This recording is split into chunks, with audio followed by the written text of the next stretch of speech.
2018 সালে বিএটিসি থেকে আমার শেখা। 18তে শেখার পর আমার 21-এ বিএটিসিতেই মানে চাকরিতে জয়েন করা 21 থেকে। তখন থেকে আমার এই জার্নিটা শুরু। আমরা বিএটিসিতে টোটাল হচ্ছে 36 জনের মতো মহিলা ইন্সট্রাক্টর মানে চালক আছি। প্রথমত তো একটু ভয় ভয় লাগছে যে এত বড় একটা গাড়ি। তখন দেখলাম নারীরা সব পারে। বাইরে যদি নারীরা পারে তো আমরা বাংলাদেশে কেন পারবো না? আমরা অবশ্যই পারবো। এখন আর ভয়টা বা সংকোচবোধটা আর নেই।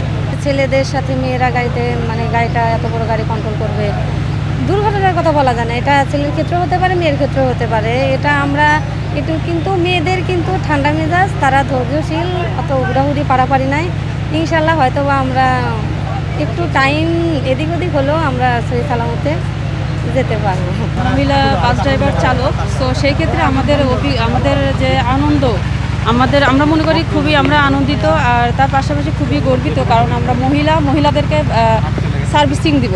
হ্যাঁ, সো সেই ক্ষেত্রে মহিলাদেরকে খুবই ভালোভাবেই আমরা সেফটির সাথে তাদের বাসায় পৌঁছায় দিব। আমাদের ফ্যামিলির সাপোর্ট না থাকলে তো আমরা এত দূর আসতে পারতাম না। যেহেতু আমরা মেয়ে মানুষ, অবশ্যই ফ্যামিলির সাপোর্ট আছে, তারাও খুবই আনন্দিত।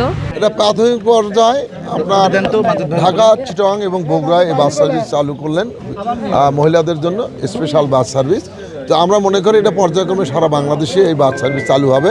এবং এর থেকে একটি বার্তা যে আজকে মাননীয় প্রধানমন্ত্রী আমাদের যে বাংলাদেশের অর্ধেক যে নারী, তাদের জন্য তিনি ভাবেন, চিন্তা করেন, এবং এই কারণেই আজকে তারা যেন সহজে যাতায়াত করতে পারে তাদের সুবিধার্থে এটি দেওয়া হয়েছে।